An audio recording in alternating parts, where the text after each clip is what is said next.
Good morning, good afternoon, and good evening for those of you who have logged into this webinar on augmented vision systems. I'd like to welcome all of you who've actually logged in so far. I know people are still joining at the moment, but we're going to actually start this presentation. So I'd like to warmly welcome you to this second part of augmented vision systems, the what, why, and how of integrating advanced vision applications. Before we get started, I'm just going to go through a little bit of details on this webinar. We're aiming for this session to last around 1 hour. However, we will be available to stay longer if people have questions and want to kind of find out more.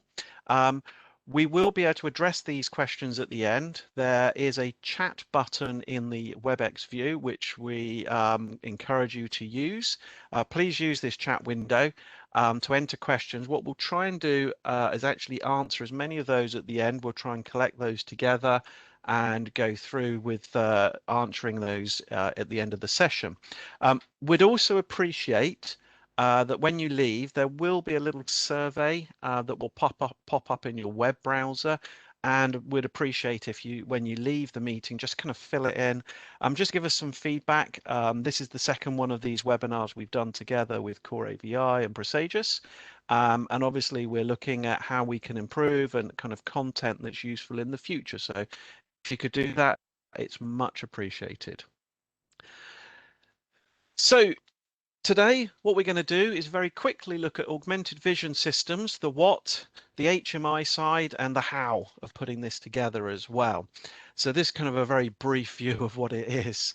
The kind of true agenda is we're going to introduce who's talking to you, and then we're going to break it down into two parts. We're going to look at the augmented vision systems, just introduce the types, some of the HMI design considerations and challenges that we have here, and look at the latency problems as well with some of these augmented vision systems.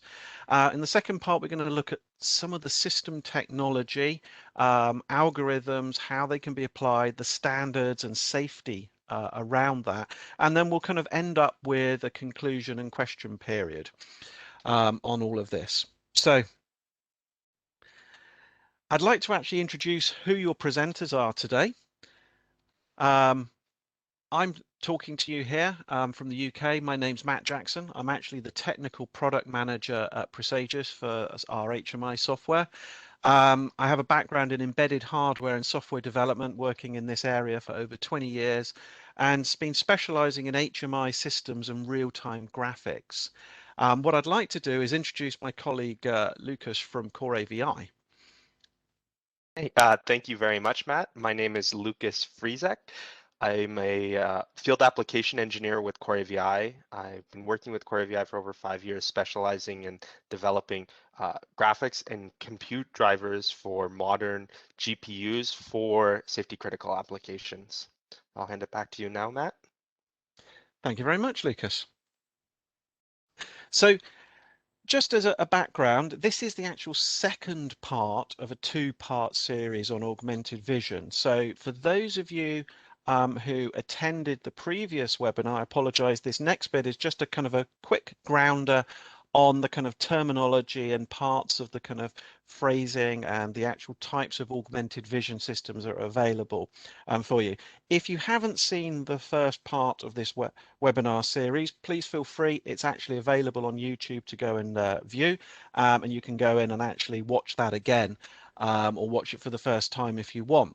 But for those of you who did see the first one, I apologize. I'm going to be repeating a few of the details, but much more quickly in this part here, just introducing augmented vision systems. So what I want to do is just kind of get some of the terminology and understanding of where we use this and why do we use augmented vision systems here. So just to start with, I'm going to break it down into kind of the key areas. So I'm looking here at the beginning is we've got augmented reality, and there's actually two types of augmented reality. In this case, I'm actually showing here, there's augmented reality, which is two-dimensional. It's the sort of thing that we're used to seeing on a head-up display or a head-down display, or even in a helmet visor. So in this particular example, set of glasses, where we're actually seeing data presented, so many text messages, time of day. It's in your line of sight, it's in your vision. Head-up display, we've got the telemetry overlaid, and that could come in with a piece of glass or a visor or so forth. But the idea is we're presenting all of this in front of your line of vision. The second kind of type of augmented reality is actually the newer type that people are more looking at now, and that's actually an augmented reality in 3D, often referred to kind of as mixed reality. Effectively, what this is actually a computer generation of symbology or people or objects, and it's positioned in 3D space. So what this means is content is added to the real world as if it was really there, hence the word mixed reality. So you have computer generated graphics that become part of the world around you. Why do we want this? What's the benefit for this? What it does is add to reality. So it gives us the ability to show things like flight paths, and instead of a 2D representation, show it with 3D kind of height, position, all of that in front of us in a 3D space. It can also show things like threat zones, or we can actually look at landing corridors. So in this particular example, we need to land somewhere on that island. We can actually project a corridor in 3D space into the scene and actually give you the kind of path that you need to follow. So rather than just looking at waypoints, we can actually fly through the tunnel and do that. So as we move along, the path changes and you can actually see your corridor changing. And this is an augmented reality environment. And the difference between the 2D and the 3D is, in fact, in the 3D, we have the concept of depth. So we actually have to integrate with the world around us and know how far away things are. So moving on from the augmented reality, there's the virtual reality, kind of VR. And effectively, this is a computer regeneration of the world around us using data. So in this particular picture here, I've got an aircraft. It's not real. It's actually a 3D model that's been reconstructed by a bunch of polygons and textured with a skin and positioned in space as if it was the real thing. So we've reconstructed the real world here and we're flying it in a virtual terrain. And this is a 3D rendering of the world around us based on a set of 3D data points, either from a database that's stored locally or from kind of live telemetry that we reconstruct the world around us. So maybe a LiDAR scan where we create a point cloud and then a nav mesh vector mesh of the world, which we then texture or just do solid. And sometimes this is referred to kind of as a synthetic vision on there. So the idea being is we can reconstruct and give a presentation of the world around us without actually seeing that world. So the computer regenerates everything around us and we're not actually seeing the real scene.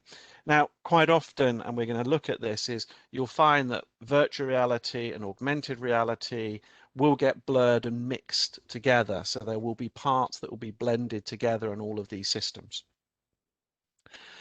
And so just moving on from the virtual reality, looking at computer vision, and this is kind of the key part that kind of joins this all up together and that kind of makes things possible today, is this concept of the computer being able to see things as if it was a human seeing things in the scene, but extracting information, processing it faster than a human. If it's kind of sensors or just visuals, if it's sensors, it could be doing processing to extract data. So the idea is from this scene, it's tracking objects on the ground based on a camera, and it's turning that into data that we can actually either show to the pilot or the user of the display system, or can be used for making decisions of what we display or what we do within a flight deck or inside a control system. So I just wanted to introduce those topics before we actually look at some of the things around the augmented reality development tasks and what are the challenges and the things we have to consider when we're actually building this as an HMI. So I'm going to dive on in here and look at what typically all this means when we're building an HMI and wanting to build one of these augmented vision systems. So kind of stepping back to the augmented reality in 2D, which is what many people have been familiar with, just never used this terms. Effectively, most of the time, this can be considered as what is known as a painter algorithm. So the last thing that we painted on the screen is shown on the top. So for the head down display, that's fairly straightforward. If we're looking at a computer screen and it's got a camera view and we're showing it on that computer screen, we draw symbology on top of that. And it's the last thing, it's just masking out whatever's behind. For the head up display, quite often this is just projected in front of the pilot's eye, either via a piece of glass or kind of an eyepiece or something like that. But effectively, it's the same concept. We're overlaying and forcing it on top. And all parts of the scene can be considered a flat layer without depth. So if we were looking at this, contextual data in the augmented layer works in kind of two-dimensional coordinates. So for this particular scene, if I wanted to put symbology over the helicopters in this scene, I actually just have to work out an XY coordinate to plot the center of my circle. And often that's kind of not a huge computational task because actually it's a simple vector calculation, either as a range bearing that we can turn into a simple maths on there, because we only actually have to put this in an XY position. So we actually overlay the symbol. And we actually don't need to know about the depth of how far away those objects are. We just need to know the kind of angle away from our center point and work out an XY to plot on here. So obviously that's kind of in the head-up display. Actually, in the augmented reality type of approach, when we're layering up things, and you'll see why I'm talking about this shortly, is I can actually look at how mapping systems work today in a cockpit. And often it works in a similar way that we have effectively a map projection, and traditionally it uses the same concept as it's a layered approach. And we project layers and we stack them up. So we have an XY projection and then layer on top of those the data. So in this particular case, I've got a layer which actually in this case has actually got some elevation information in there, but I'll then be putting chart data on top of it, and then I'll be overlaying my symbols on top of all of this and just positioning them geo-referencing in an XY plane on top. Now, often we'll actually then do and use some of that elevation data to do line of sight. And people will be familiar with this when you're looking at digital maps in a thing. But often when we're using this in a two-dimensional, we use a sampled set of points based on the resolution of our terrain. So in this particular case, obviously, I can just show here, we can see the symbols are layered on top of the map. And underneath it is some elevation data and we have the chart on top. But if I wanted to do a line of sight, I wouldn't actually calculate every single point because there's no need. Because actually, one, the resolution of my data is not good enough, but two, it doesn't actually show me anything relevant in my two-dimensional scene. So in this particular case, I can do a set of scans and do a line of sight and give myself a kind of view of, well, how far can I see from this direction from one object to another? And I will then just fill in those points as a set of polygon, as a polygon. And it doesn't matter that I don't have an accurate infill between those sampled points because in this particular scene, it's not particularly relevant and it's not required. So you can see that, yes, there's a more data being processed, but we don't have to process huge volumes. It gets interesting when we start moving into the augmented reality of 3D though. So this introduces kind of this augmented reality in 3D, we have a depth issue. So if we were to use a painter's algorithm, so in this particular case, if I took my out the window view, either as a camera sensor or I just looked out of my window and I just drew a 3D object in front of it, so in the line of sight of the user, you would see the kind of image that's projected in front of you at the front of the screen here would get a red box presented on there. Now, at first glance, you go, oh, brilliant, I've got my 3D object, it's painted on the scene, it's great. The problem with the painter algorithm is there's no concept of depth. So actually you end up with misleading information. Now, at high altitude and kind of angles looking down, if we're flying an aircraft from very high up, you basically don't notice this because actually you're looking at it almost like the 2D map representation. You're effectively a top-down view. You don't need to worry about the depth because you're so high up, there is no such thing. There's nothing blocking your view. So in this particular case, I've got a set of waypoints. I'm going to be flying over a top of a mountain by the looks of it, and this is what's going to happen. So from this angle, it's fine. It doesn't mean anything, but it's no more information being presented to me than I would in a 2D map. However, if I come into a more shallow angle, if I move into a lower altitude and I look at this situation again, if I use a painter's algorithm, I can see the same waypoints, but I'm starting to see possibly a perspective issue here. Now, it could be that my final waypoint is actually in front of the mountain. In this particular case, though, that's not the case. My actual waypoint, if we looked at our top-down view, was actually behind the mountain. So in reality, I would need to plot something like this. And that actually requires you to be able to clip your graphics based on some depth data and do a correlation of that. Now, there's many ways of approaching this problem, but it becomes very important because the previous scene was misleading. It showed you a set of waypoints, but in fact, those waypoints were either the pilot input them incorrectly, or they need adjusting, or there's been an error in correlation. Reality is those waypoints, if I tried to fly them, I would have a problem because actually the altitude between them would mean hitting the side of the mountain. So this is a very kind of obvious case, but it's been designed on purpose to show this problem. So how do we actually overcome that when we're looking at this sort of depth? Now, we've talked kind of about this. With the 2D maps, we have data that's actually a data set. We can have DTED information where we can do line of sight calculations, and you can actually use that just to present in a 2D map.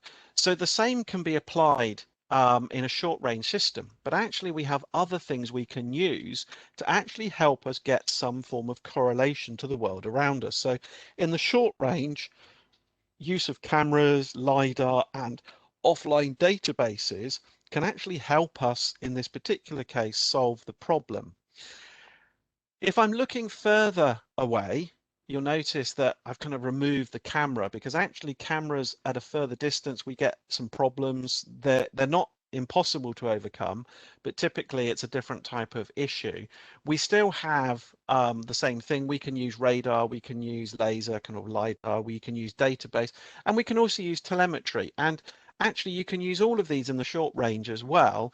It's just whether or not it makes sense. I kind of mentioned the word telemetry because actually if we're looking at airfields or we're looking at landing platforms, we could actually have radio beacons that are giving us accurate data about height, position, and sending that back live, telling us a more accurate information about where we're going.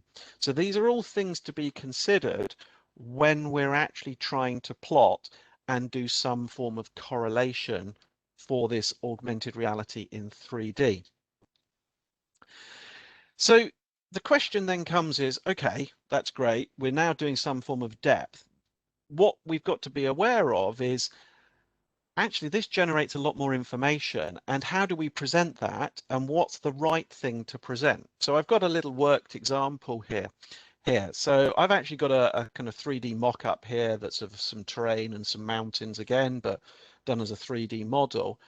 And if I look from a top-down view here, I've actually got a symbol and it's actually hidden behind the mountains. So because I've got no depth clipping, I see it. It's actually here and it's shown. Now, if I actually come in and consider this case, flying at a medium altitude, I'm looking down at a 45-degree angle. So this is actually measured at a 45-degree angle. I can see that symbol because I'm actually high enough above to actually see it. I'm looking at an angle at such a way that that actually object is being shown. Now the symbol is actually being partially shown. And the question arises when you're doing an HMI presentation is, do I actually want my object, my 3D object in space, partially occluded, fully occluded, or some other thing here? Now, if I'm going for this approach, if I wanted to actually show this symbol as partially occluded by the mountains, if I refer back to my kind of 2D map approach where I did line of sight calculations, actually I have to sample the whole edge of my mountain. And I actually have to sample the mountain in front, and I have to get the whole shape of everything that could be possibly occluding my symbol. So actually there's a lot of data points that I would actually have to generate to work out what occludes that object shape. And the question actually comes to you from the human factors point of view, is this clear anyway? In this particular case, most people would say, yes, it's clear. However, as I'm coming in to a runway approach or something like that, I have a symbol, and you can notice here, this is a shallow view angle. This is actually a 10-degree angle coming in here. I'm a kind of a fairly low altitude. You'll actually notice that I can't actually see that symbol at all almost. There's a little green peeking out from behind the mountains, and it's hidden. So there are approaches you can consider in terms of an HMI, because this is typically you're drawing these things because it's useful information for the pilot or the user. So one of the approaches people take is actually saying, let's put a drop line to indicate that that symbol is hidden. So here's the same thing here again, but what we do is actually put a secondary symbol and connect it with a new 3D object, indicating that this is an obscured symbol and it's down here somewhere. So the idea of a kind of a drop line to actually indicate where that symbol is so that the actual user gets relevant information is one approach. There are other approaches. You could actually say, let's move that symbol and project it in front of the scene, change its appearance, color, markings, or something like that. The kind of thing to take away from this is you've got to consider what's useful, not a distraction, and relevant for the actual task that's going on in place. So this is the same one here again, but actually a view angle of 35, and we're a fairly close position, and it's partly occluded again here. And here's a drop line just indicating what it really looks like in 3D. And the thing is, what I'm trying to get across here is presenting this data is not the same as we're used to doing head-up displays or just kind of presenting it in a 2D plane. We've actually got to think about how we present this differently. We also have to think about how we collect that data and work out how it's occluded and what the rendering scene needs to be.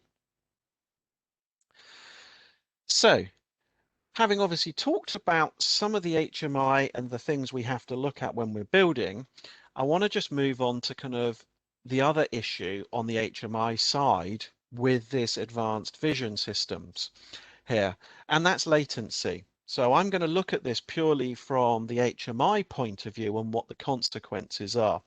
Later on, what we'll do is talk, Lucas will be talking a little bit more about how we can improve the performance by using some of the technologies that are available. But what I'm going to do is just introduce the kind of problems we have to think about.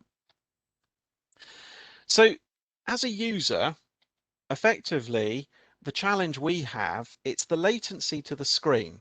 And actually, it's made up of many things of why is it take so much time and what's going on before we can actually get a picture to that eyeball.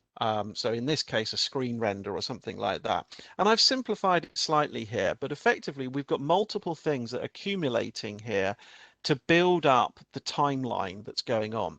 So the first thing that we're thinking about is actually the position tracking. So this is important because actually there's a lot more than just simple position tracking. But if we look at position tracking, we can simplify it and say, hey, we've got the aircraft, we're moving around, we've got a latitude, longitude, altitude, heading, pitch, roll.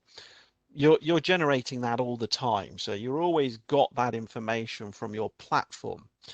It gets added complexity on there and then a faster rate of data change if you actually introduce the concept of a helmet or a sensor that's moving. So in some cases you may have a camera on a gimbal and that's got a movement and that's located on the platform. So you're adding the vehicle movement to the position movement of either a person's head or eye line or a sensor movement that you're using to feed a screen. So that's kind of generating a constant update that you have to take into consideration when you're plotting the data on the screen.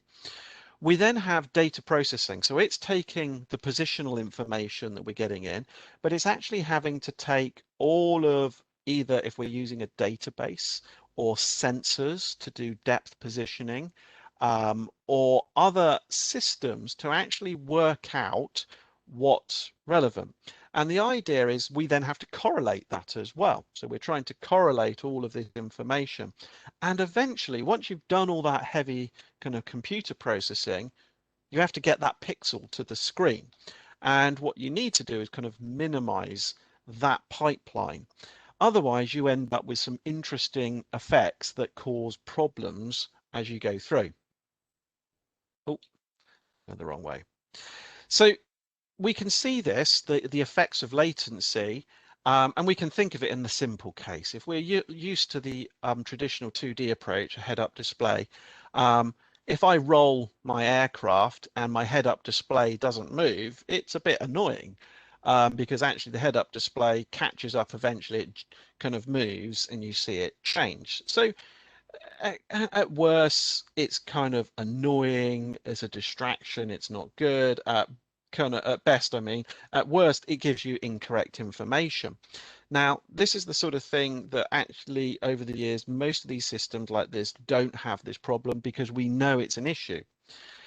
If we look at a 3D approach, where we're doing an augmented reality, if I've got a kind of flight points here and I'm representing them as pillars on the terrain here, you'll notice in this particular example, the problem with latency is actually different, but similar at the same time.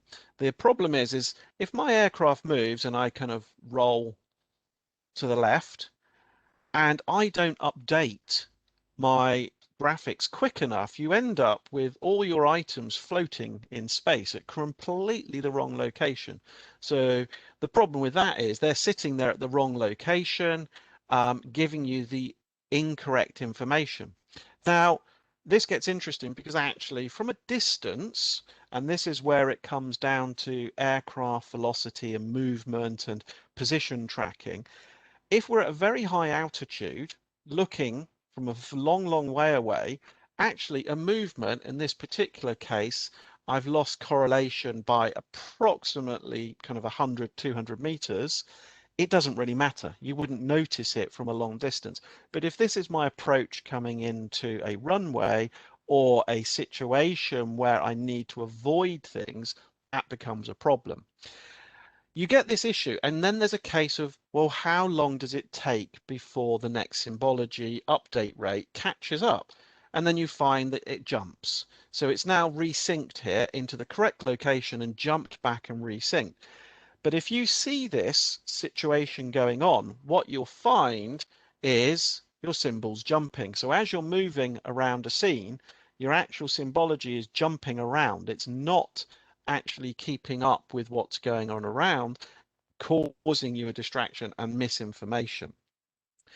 The other problem, obviously, with that is there is this concept of if you can't process the information and present it at the right time, you can come up with the scenario where effectively your symbology pops up, but very, very late when it's no longer relevant. So as I'm panning around, all of a sudden I pop up the symbology and it was a marker on the left-hand side. I'm almost past it.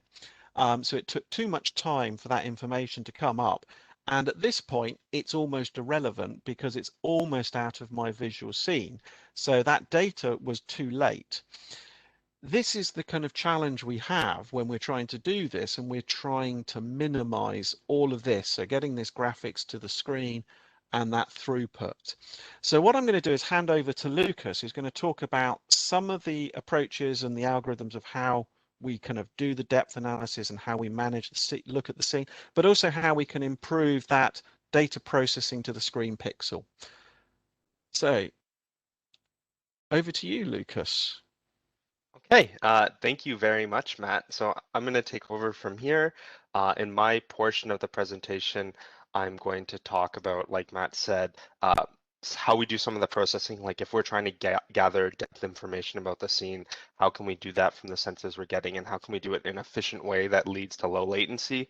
Then I want to talk about some standards that exist right now to ease the development of high volume compute applications that you would use for augmented vision systems and advanced vision systems. And lastly, I want to talk about the safety of all this. So first, just a little rehash, a little bit of what I talked about in part one of this webinar. If you attended part one of this webinar, I apologize. This will be just kind of an overview of my portion of that presentation a couple weeks ago. But when we're doing advanced augmented vision systems, an important part is gathering data from sensors. And when we're talking about three-dimensional data that has depth information for a scene, it's large data sets, and then comparing those data sets from multiple sources, processing them, and then displaying them or visualizing them. And when we need to do this in real time, so for example, if you have a display, you might be updating it somewhere between 30 hertz and 60 hertz, or if you even have a heads-up display, the refresh rate becomes more and more important. You could be updating at a rate faster than that. If you're using, for example, a radar or LiDAR sensor that's gathering a point cloud of data, that per sample, you're looking at hundreds of megabytes to even gigabytes of data. And if you need to update that at 60 hertz, for example, you're looking at, 30 gigabytes per second or even 60 gigabytes per second of data that you now need to process in order to display something in real time.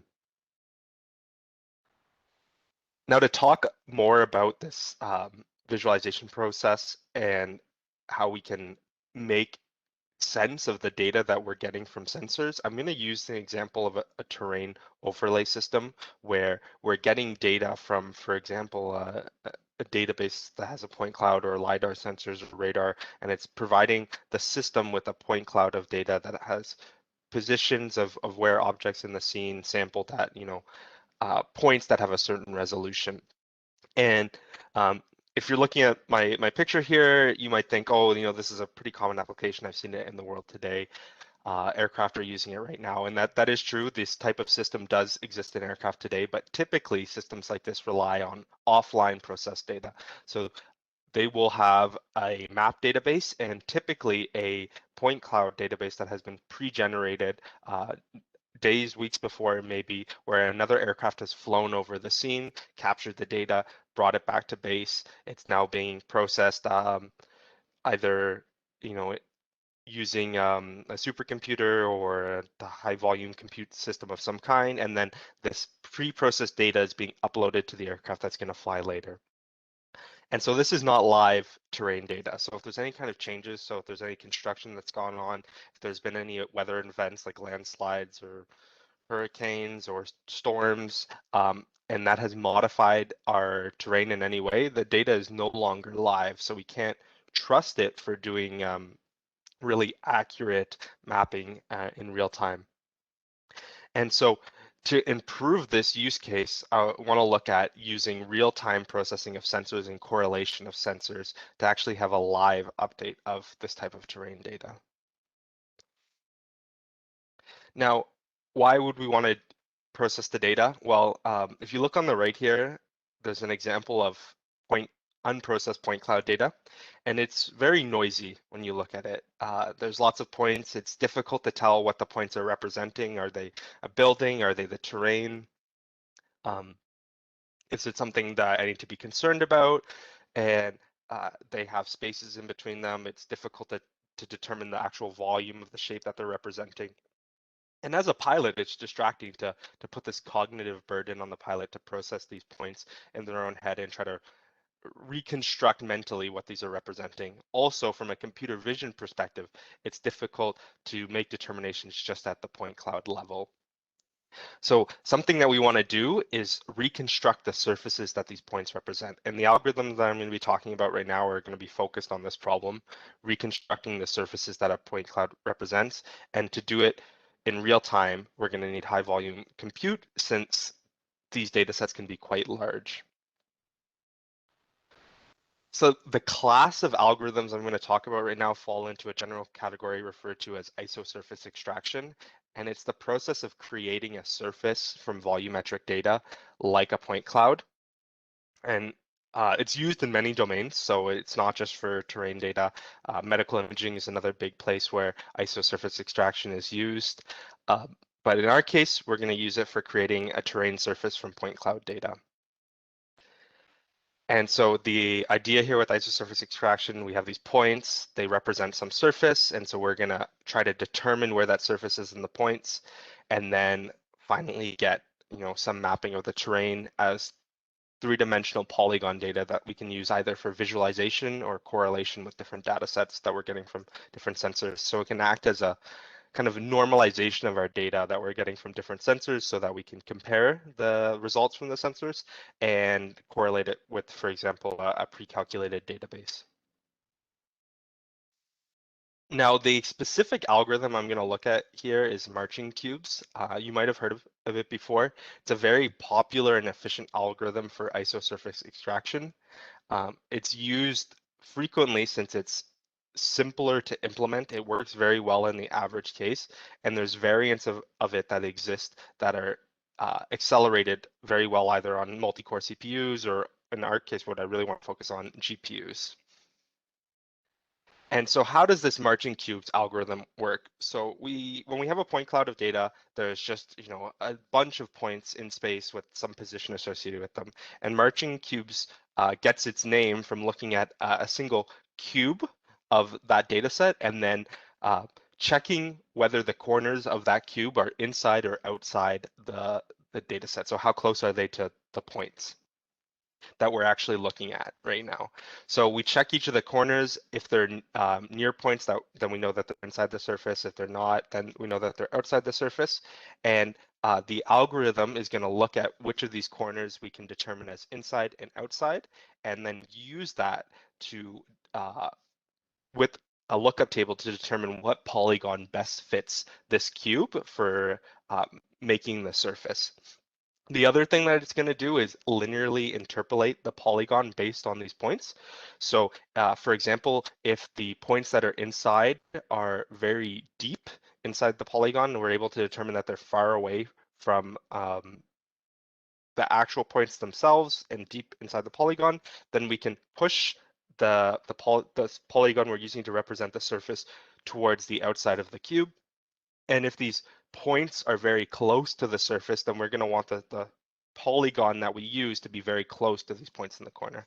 So in this specific example, we're going to say that it's about halfway in, so it's somewhat far in. And if we come up with a polygon for that, it's going to look like this. So the points are fairly close to, the polygon is fairly close to the points that were actually inside the cube. The idea here with marching cubes is that we're going to repeat this process for all cubes that represent the grid of our volumetric data.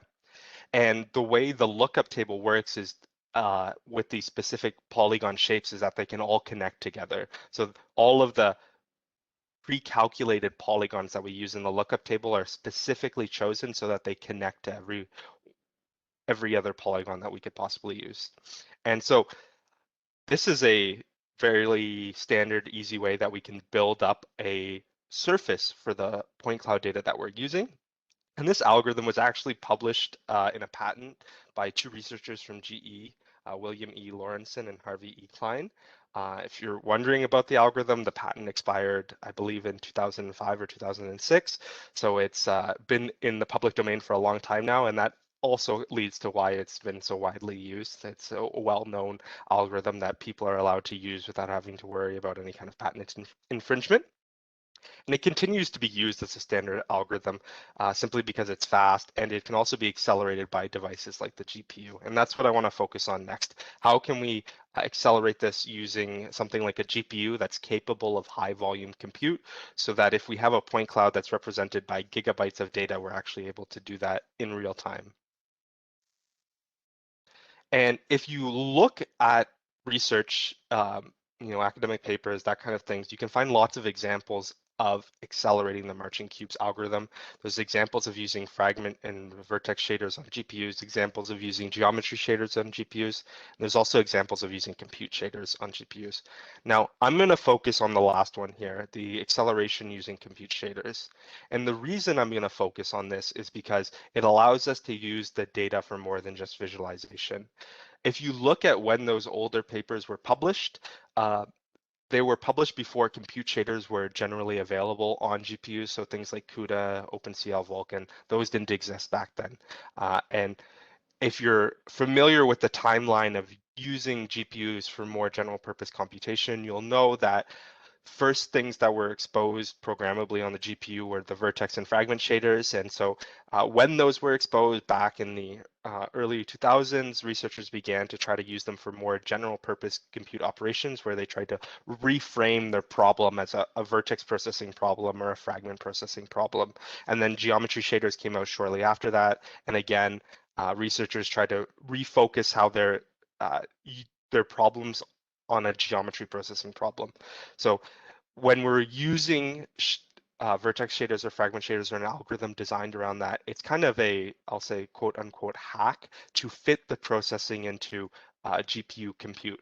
But since the mid to late 2010s, general purpose GPU compute has been a technology available on GPUs that allows us to not have to reframe our problem as a geometry processing problem, a vertex processing problem, or a fragment processing problem. We can actually write a general purpose compute algorithm that is not tied to the actual visualization of the data. We can store the data in a buffer that we can access by other parts of our application to do things like correlation from different sensors.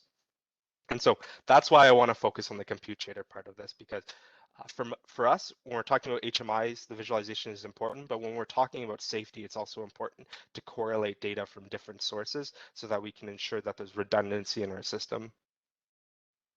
Now, how does this GPU compute shader accelerated version work? So in the previous slides, I had a link to a research paper published by D'Agostino and Sienstra that provided an example of accelerating marching cubes using NVIDIA's CUDA APIs. And the ideas these researchers took here and the reasons that they used NVIDIA CUDA was, at the time when they published this, I believe the paper was published in 2015. CUDA was really the only viable approach to do general purpose GPU compute. I believe OpenCL was out at the time too, but CUDA is where all the serious people doing research were doing their work. And the idea they took to accelerate this on a GPU was to partition the point cloud data into chunks. And you might think that the marching cube is already processing the point cloud data into chunks. It takes a cube and then it compares the 8 corners of the cube. But the idea they took here is to partition it larger than that. So you'll have a chunk made of many different cubes. And then you'll assign these chunks to work groups on the GPU and implement a standard marching cubes algorithm in the compute shader that takes advantage of the vector processing operations that are available on the GPU to accelerate it slightly. And then do this partitioned parallel computation where each work group on the GPU is working on building up the surface for that entire partition chunk. Now, the interesting thing about this approach is that it's actually extendable across multiple GPUs. When we're talking about real-time safety critical applications, this isn't super useful to us because then we start having to worry about copying data across multiple GPUs, and it introduces the problem of latency associated with data copying. In the first half of this presentation, or sorry, in part one of this presentation, I talked a lot about the latency associated with copying data. So this isn't really useful to us, but ignoring the multi-GPU functionalities that were discovered with this algorithm, it allowed a performance increase of 45 times over just using the CPU. And so this was back in 2015 when GPU compute was just being brought out, and the knowledge capabilities and the power of GPUs isn't anywhere near what it is today. And so from this alone, you can already see that there's a substantial performance increase from moving to GPUs that would allow us to do a lot of this type of work in parallel and in real time. Now, you might be thinking, oh, this is really cool. We can process all this data. This is amazing. But at the end of the day, why is this important to us? And I really don't want to focus on just the point cloud algorithm here or extracting surfaces from point clouds. There's more to what GPU compute is providing to us than just doing point cloud computations. And modern aircraft today have GPUs that are more powerful than ever before. And this is for a number of reasons. So there's a need to drive higher resolution display panels, for example. We're always hearing requirements for 4K or even 8K displays. And when you start having the need to drive resolutions that are that high, you need to use more modern GPUs that are more capable for general purpose compute. And these new GPUs that are coming out that can support these, high resolution display panels are being designed, at least in the commercial space, to be used to solve more problems than just graphics. So when you look at the latest GPUs from AMD, from Intel, from ARM, these are all GPUs that are trying to expose general purpose compute capabilities for other applications like high volume compute, like artificial intelligence, like neural networks. And so these modern requirements that have nothing to do with high volume compute are putting hardware that is capable of high volume compute in modern aircraft. So this is kind of enabling something that we haven't seen before. There's new hardware being put in aircraft that is more capable than it ever was before.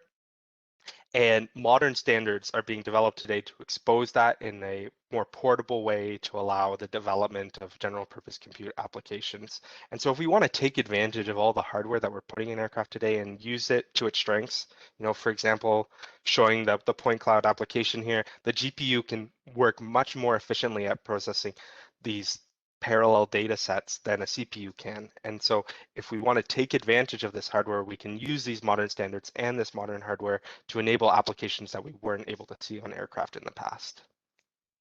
So this leads me into my next point, modern GPU standards, or general purpose GPU compute standards.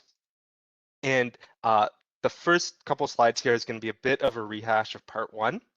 So I'll go over it quickly. I apologize if you attended part one of this presentation. But in part one, I briefly covered two standards. There's the Vulcan safety critical standard and the Openvx standard, specifically the feature set in Openvx called the safety critical deployment feature set. And so both of these standards are developed and maintained by the Kronos organization.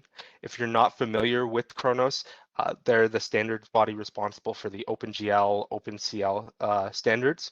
And they also have working groups within the organization that are focused on doing safety critical variants of these standards for example, the avionics market. Now, Vulcan Safety Critical, or Vulcan SC, is the next generation graphics and compute standard from Kronos. So it's focused on providing a safety critical subset of the Vulcan standard that can be used in, for example, avionics applications. And it's focused on exposing modern functionality available in GPUs. So this is stuff like compute shaders for general purpose compute and more advanced graphic features like geometry shaders and tessellation shaders. And for us, when we're talking about advanced vision systems with advanced augmented vision, one very useful case for us is that it allows the GPU to be utilized simultaneously for both graphics and compute operations. And so what does this mean? Well, in order to understand that a little bit better, I want to compare what Vulcan SC is doing to OpenCL and CUDA. And so these are OpenCL and CUDA are two very popular GPU compute libraries. and they both do not have native support for graphics.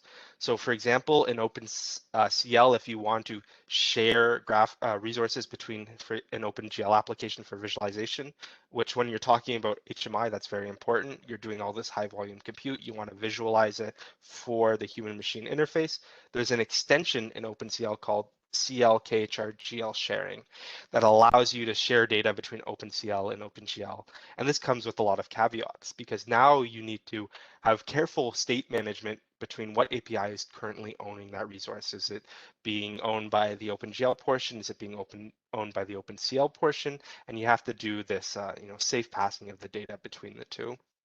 Now, CUDA also has a similar approach for sharing. It has its own extensions that allow the sharing of data between OpenGL and CUDA, but there's also still this careful state management because you're crossing API boundaries that weren't originally intended to be crossed. And the benefits with Vulcan SC come with the seamless sharing of data buffers like vertex data buffers or just general purpose data buffers, textures between the graphics and compute operations. Since it's all within one API, there's no crossing and changing ownership between these two different APIs, and there's no performance penalty associated with maintaining the OpenGL or OpenCL state for the application. And since it's all in one API, the application developer maintains total control of the state. And the other thing, which when you're comparing specifically against OpenCL and CUDA, is Vulcan SC is designed to be a certifiable API. OpenCL and CUDA currently do not have a path for certification. The OpenCL, no one in Kronos is currently working towards doing a safety critical variant of OpenCL meant for avionics applications or other applications that require safety. And CUDA, NVIDIA, to my knowledge, has not done any work towards doing, for example, a GO178C certifiable version of CUDA. Now, the other thing I want to touch on, and I'm going to go over this very briefly since we are running close to the end of the time allotted for this webinar, is Openvx.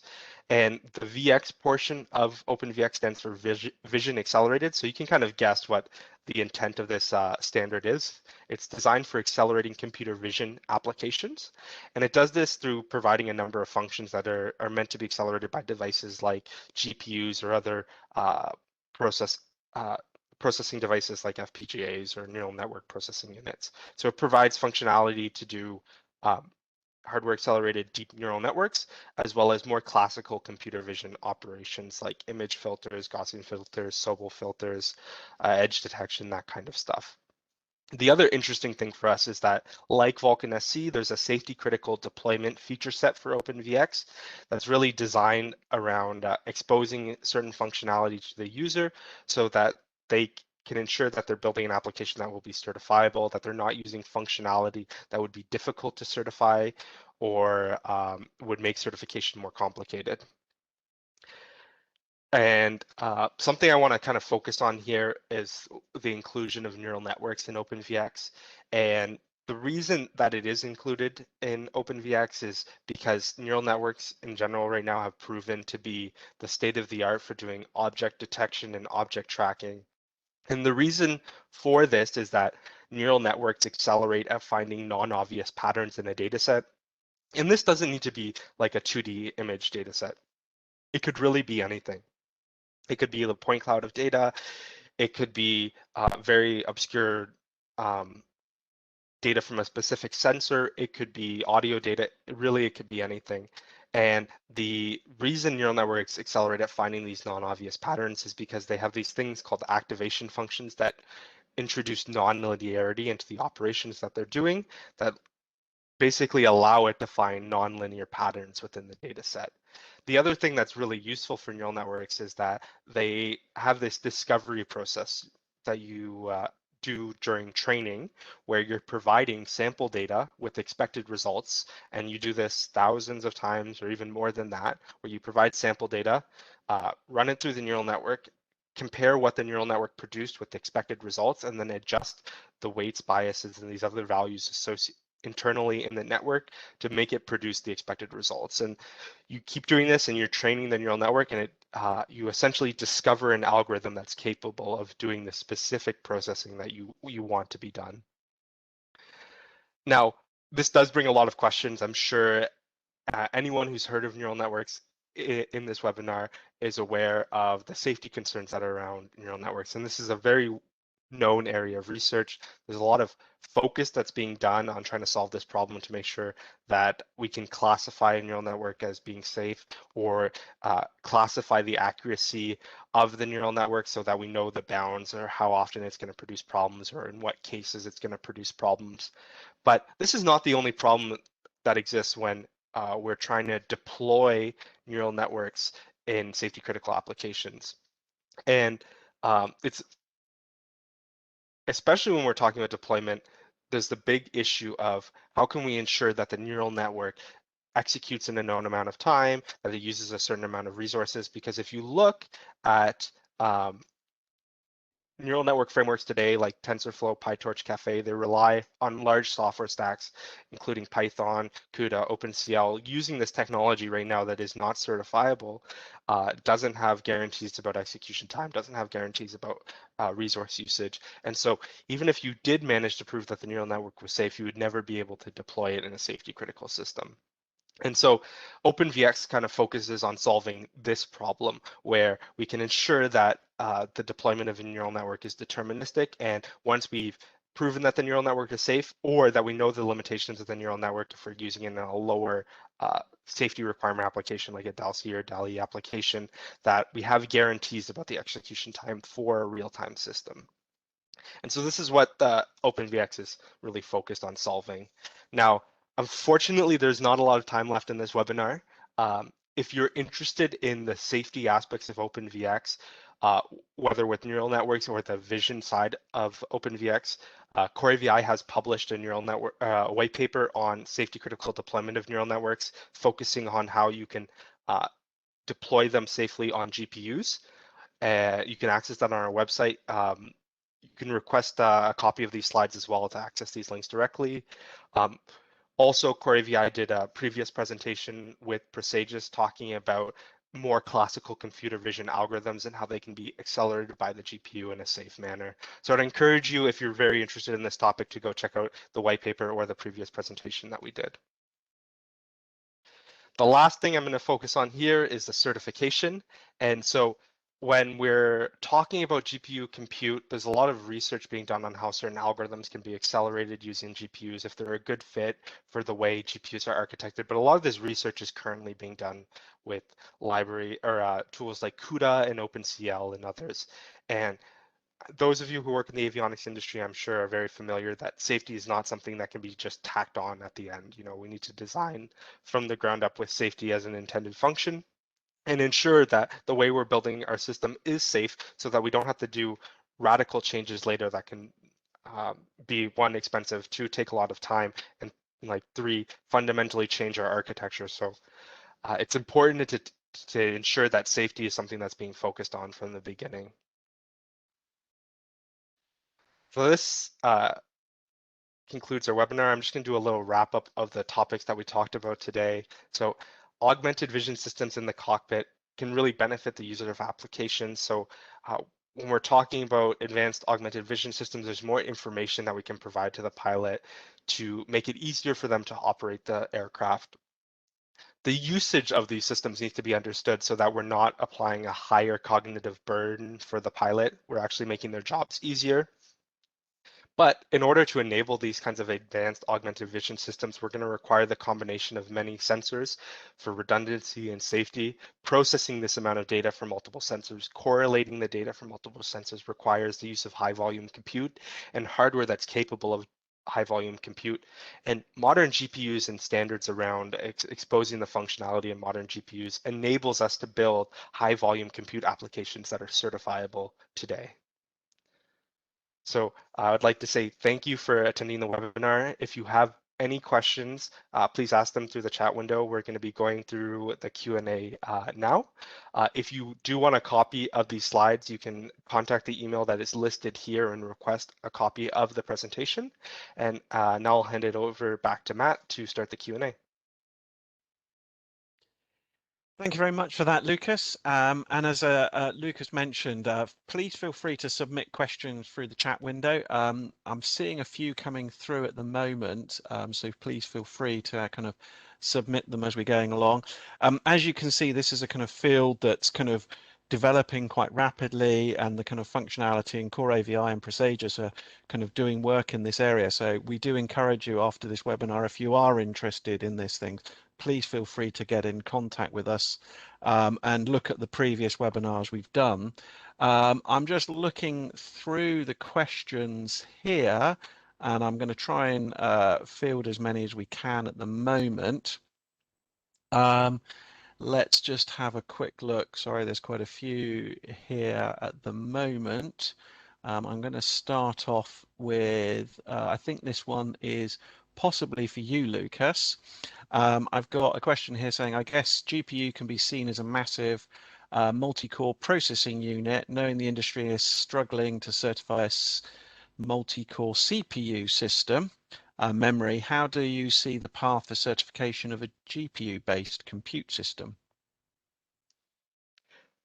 That's a very interesting question. So this is something that we are aware of. The GPU, yes, it can be seen as a massive multi-core processing unit. I don't think it's necessarily fair to compare it to CPUs because they work a little bit differently. Well, a little bit. They work very differently than CPUs themselves. They're not as general purpose as a CPU is. There's a lot of restrictions on how things can be parallelized around doing this computation. The other thing I kind of want to focus on is the types of applications that get accelerated by GPUs are the ones that are able to be processed in parallel easily. So this is when you don't have a lot of contention between cores. Like you have to do synchronization between the different parallel operations that are running, and you don't need to share data between these different parallel cores. And so in the type of applications that you would use a GPU for parallel compute on, the problems that are associated with doing massive multi-core certification are kind of removed. You're not worrying about the synchronization, because if synchronization was a problem for your specific application, it probably wouldn't be accelerated by the GPU well.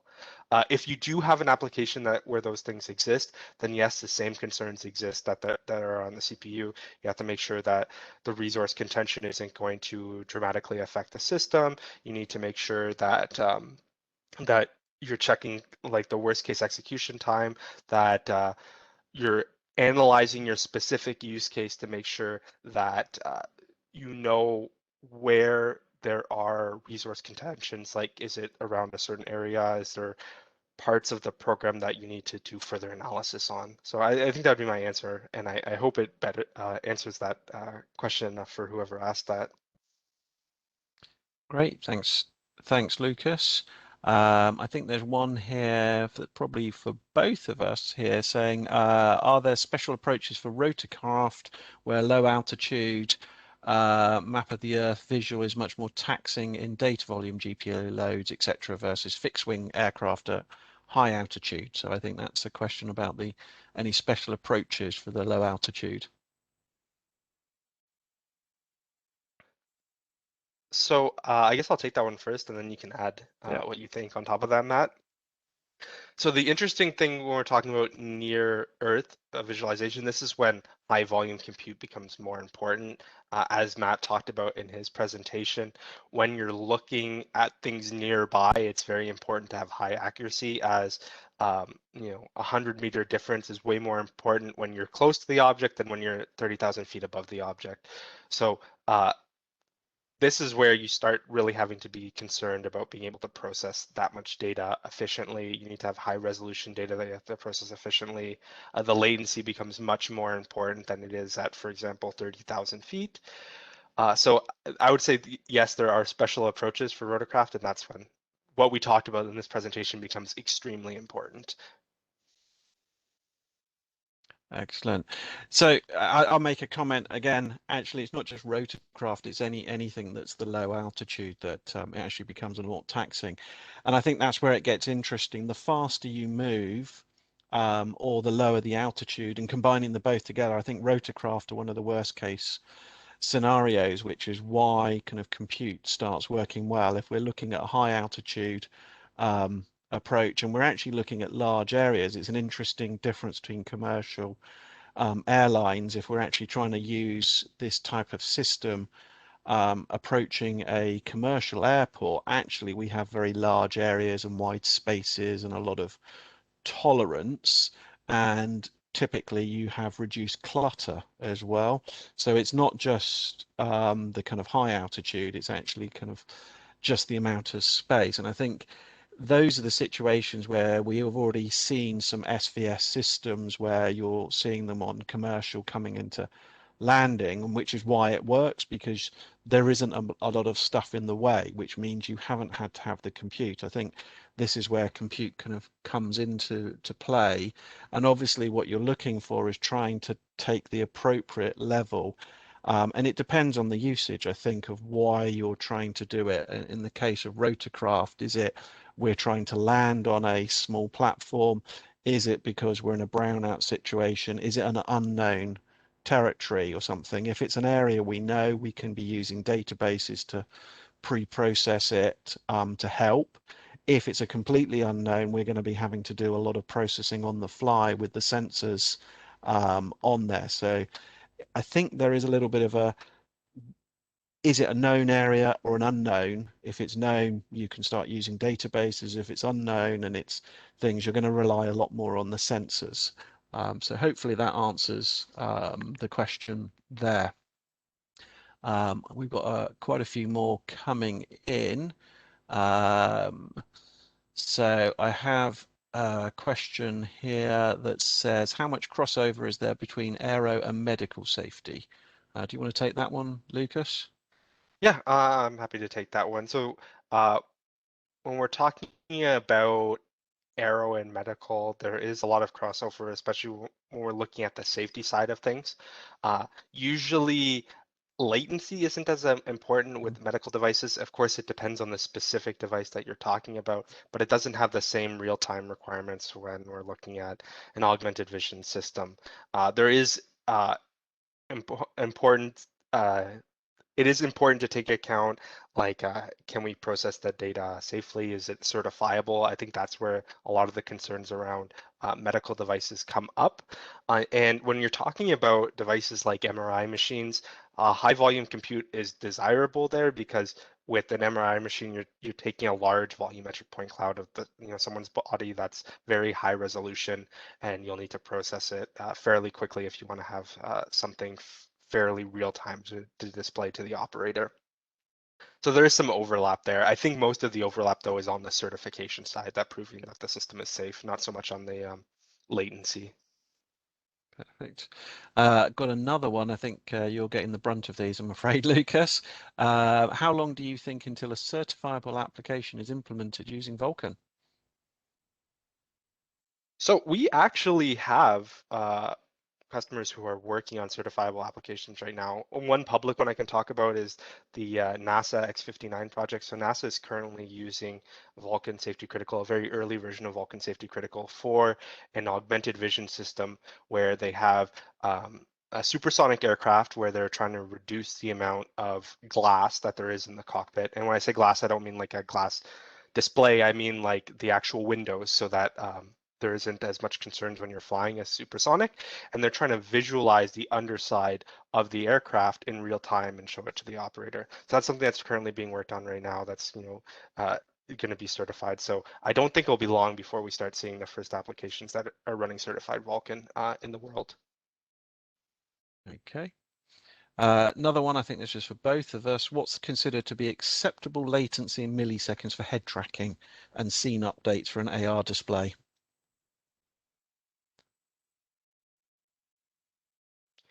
Okay, so I think Matt can probably talk to this more than I Yeah. can, but one thing I do want to say, I think it depends on what we're talking about. If you're I was looking about at to say the same, Lucas, yeah. yeah, if you're looking at a display, like it's a heads down display, the latency isn't as critical. I mean, it's still important. You don't want to have something that's misleading, but that's when, you know, a 30 hertz, 60 hertz update rate where you're looking at, you know, what is that, you know, 20 milliseconds type, Yeah, 15, 30 milliseconds, 15 yeah. seconds type delay, where it's not a big concern. But when you start going into heads up display or even like, you know, a headset type application, the latency is much more important. That's when you start having to go, you know, below 10 milliseconds. Like if you're not updating it quick enough, it can be not just distracting to the pilot, but it can also make the pilot sick. Yeah. So I was going to actually answer the same way there. Depending on the application, there is some interesting ones. It depends on how fast you're moving your head and why you're doing the head tracking. Because actually there has been people using this or testing this system with human factors, and actually the update rate's pretty slow, but they're not using it for certain tasks, so actually the latency didn't matter. However, if I start using it as a pilot and I'm trying to scan around the sky and look at stuff, the kind of the classical head-up display rules start applying, because you don't do a head-up display typically less than 60 hertz. So you're looking at 15 milliseconds there for things to be updated on the screen, because you start getting disorientated because it is in your line of sight and it's actually meant to correlate with the terrain and the actual scene around us. So I think you're kind of looking at a lower limit of around 15, which equates to around 60 hertz. Or 16 milliseconds type of thing. And effectively what you're trying to do is improve. There is like a cutoff point anyway because of the human kind of how fast it sees, reacts and does things and processes stuff. So actually it's a kind of, if you go down to the 1 millisecond, it's kind of like there isn't very much point in that because it actually doesn't help particularly in there, but you're looking to aim below the 15 really for that type of movement that's going to be correlated quickly to the scene. As I said, there are scenarios, and I've actually seen them, where again it's interesting at a high altitude and it's just trying to give me guidance. It doesn't matter that if I turn my head to the right and then I get information appear after a period of time after I've moved to the right, you have, yes, the data's been drawn, but it actually didn't appear. It's a kind of my classical example of a pop-up. It doesn't matter in that respect, because it doesn't matter that there was a latency for the information to appear as long as it then keeps moving and correlating. So there is a different use case scenarios for where it is, but once we start getting into the high movement or low altitude and correlation with terrain and things like that, it becomes much more important on there. We have a few more coming in here as well. Where are we? There's a lot in here. Right. Embedded GPUs, though more performant than those available in the past, are nowhere near powerful enough as desktop devices. Have you a feel for what level of grunt gigaflops, teraflops would be required in an embedded GPU to provide acceptable responsive for real-time augmented reality? Hey, that's a really good question. So, again, this is something that depends on what you're trying to do. If you're trying to do like the point cloud processing that we talked about in this presentation, you start getting the range where you want greater than 1 teraflop of processing.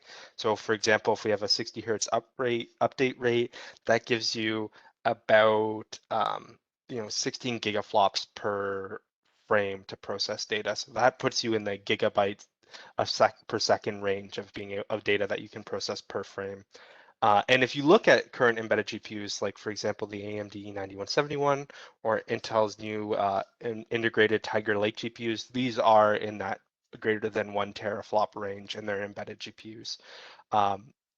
So I'd say that we are in the domain where a lot of these applications are now approachable, like when we're talking about processing gigabytes per second of data.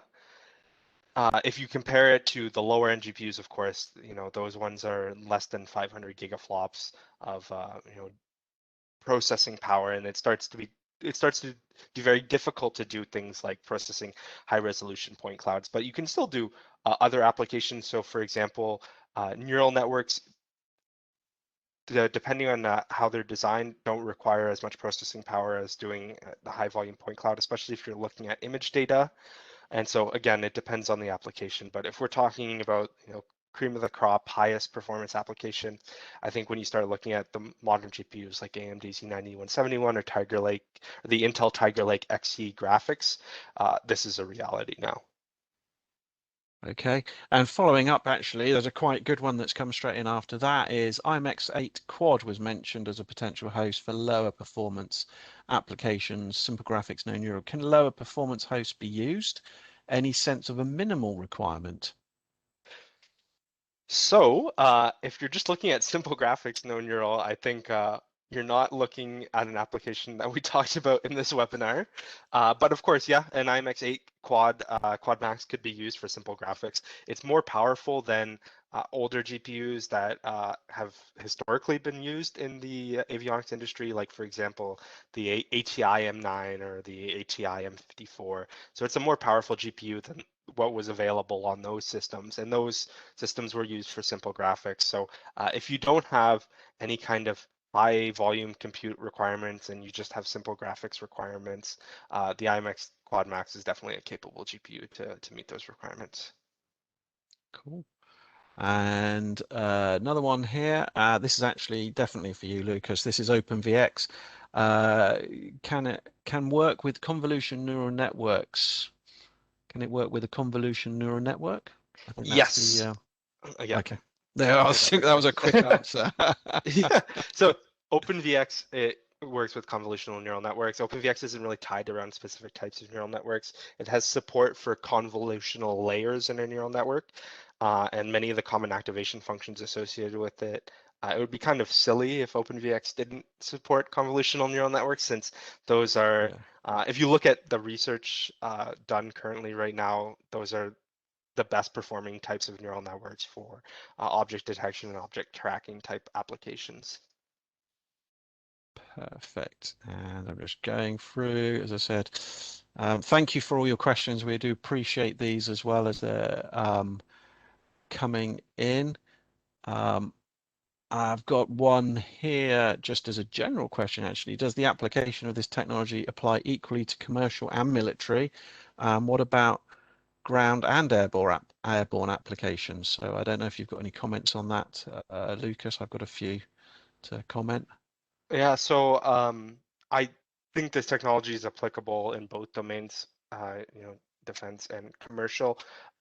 When you're looking at commercial helicopters, a lot of this stuff is very useful. When you're looking at commercial aircraft, having night vision systems, especially when you're landing at night, are extremely useful and can aid the pilot and reduce crashes associated with low visibility at nighttime. And then there's other, I would say, more obscure applications where, for example, if the view in the cockpit was obstructed for any way, for example, like say if there's a fire in the cockpit with smoke, having an augmented vision system like this could be very valuable to make sure that the aircraft can still land safely in the event where there's, some would say, catastrophic failure in the cockpit. In military, of course, there's a lot of applications for this. I don't know if I can go into all of them in this presentation, but degraded visual environments is a big application for military. Augmented vision systems are very valuable for degraded visual environments. I think I'll hand it off to you, Matt, to answer your side of this. Yeah, so I think it's a good question because yeah, this sort of technology applies both to commercial and military. There's been a lot of use of kind of vision systems in military over the years, but obviously there's a lot of specialist purpose behind that, and people can see those things. But actually in the commercial world, it becomes more valuable as this technology becomes more widely available with safety consideration. So if we were looking at commercial airlines, we're already seeing SVS appear. but now we're adding in the capabilities of other tasking or other types of domains. And actually, helicopters are a perfect example in the commercial world where these type of systems can help a lot, because actually helicopters are a little bit more like military fast jets, that they deal with low altitude, high movement, and they live in a very cluttered environment, and they have to deal with some very inhospitable environments. So be it fog, obviously we have the military uses for brownout in kind of desert places. I wouldn't expect commercial to be trying to land in unhospitable, but you actually get the weather conditions where you're trying to land. You get oil fields and oil rigs trying to land in those type of environments. You're landing in other areas where you don't have the space. You have a cluttered airspace, you have restrictions, flying within the city, that type of thing. And obviously you've got your newer types of vehicles as well, where more like the helicopters. And if we look at the kind of ground side, you've got the similar sort of situation, these type of things where there is a valuable use. If you look at ground military vehicles, if you've got obscured views because of dirt or kind of, again, weather conditions or mud, kind of those things sound strange, but when you're driving a vehicle on off-road, you get a lot of that type of setup in there. And you have similar sorts of problems you're trying to deal with. You can't see what you're driving over. You don't know where you're going. You can't see because of kind of critical conditions. So I think this technology is actually got a lot of applicability in the commercial airspace and also in the kind of ground environment as well. So I'm just going down, just looking at further questions on here. I think there's a question, does procedures help facilitate some of this development? I think the answer to that is yes. We've got quite a few tools actually on the sensor simulations side to actually help you model this and predict what's going to happen, and they're physics based. And then obviously as procedures, we've had a long background working in kind of graphics and real-time rendering. So if you're interested, please feel free to contact us and we can talk about tools on there. And I'm just looking through, as I said, quite a lot of questions trying to go through, and I'm just keeping an eye on the time. I think we can probably do one or two more questions. I think there's one here. Can Vulcan Compute do everything OpenCL and CUDA can do? So I'll hand that over to you, Lucas. Okay, thank you very much, Matt. So that's a good question. When you're talking about general purpose compute, Vulcan is capable of doing everything that OpenCL and CUDA expose. More so with OpenCL. CUDA is a little interesting because it's more than just a framework to write compute shaders for GPUs. There's a lot of the library of functions that are exposed in CUDA, and so Vulcan is of course capable of implementing all of those functions, but it's not provided with the API by itself. If you're interested in having more of those types of library functions, that's where we at CoreVI see Openvx, and we have another product called Compute Core fitting in to provide these types of library functions that make it easier to build compute applications. But just from a general purpose, like functionality perspective, yeah, Vulcan is capable of doing the same type of compute operations that OpenCL and CUDA can do. Perfect. So I'd like to thank everybody here. I know there's a couple of more questions, but what we're going to do is wrap this up. If you do have any more comments, questions, feedback, please feel free to contact us. If you want a copy of the presentation, you can reach out to the EG Marketing at Presagius.